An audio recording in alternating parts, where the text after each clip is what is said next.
یہ بات سمجھ آ رہی؟ کہ منافق نہ اعلیٰ چیز پر راضی ہوتا ہے نہ ادنا چیز پر، اور مومن وہ ہوتا ہے جو اعلیٰ پر بھی خوشیاں مناتا ہے، ادنا پر بھی خوشیاں مناتا ہے۔ وہ مل گیا سبحان اللہ، کلو کھجور بھی مل گئی سبحان اللہ۔ انہیں جانا انہیں مانا، انہیں جانا۔ اے لطف نہیں آیا اس شعر دا، اے میں نو گلا پھر جانا ہے کراچی والے، اے سارے ہی بولنا ہے انہیں جانا۔ او جناب تو سارے نو سلام ہوئے جڑے قد نال کھڑے ہو، تسی بولو او لینڈ لائی تسی سبحان اللہ، سارے بولنا ہے انہیں جانا، بس انہیں جانا۔ ہم بھی یہی سبق دے رہے۔ میں کیا بھئی مولوی خادم شیر ہے ہوئے، اس شیر کی کیا بات ہے؟ حضرت صاحب بڑے جناب، حضرت صاحب دے 8 گز دی پاک بندے نہ، یہ حضرت کون ہوتا ہے؟ جب میرے آقا کی بات ہو گئی تو اس کتے کو بھی لوگ پوچھیں گے یہ بھی بڑا بھونکتا رہا ہے۔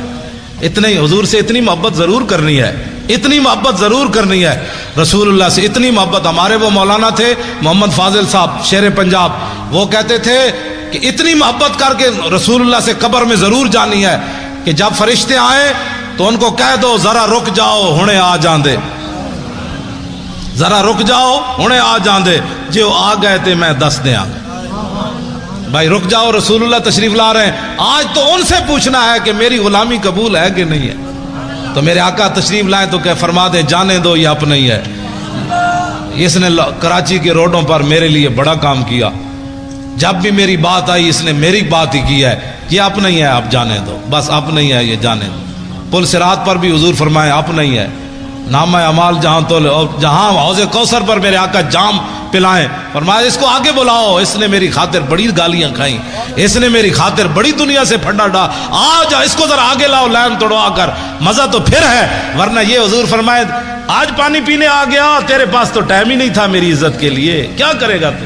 آج انہیں مانو، اچھا بولو نا، ہے تو بولنا ہے انہیں جانا، نہ رکھا غیر سے کام، للہ الحمد میں دنیا سے مسلمان گیا۔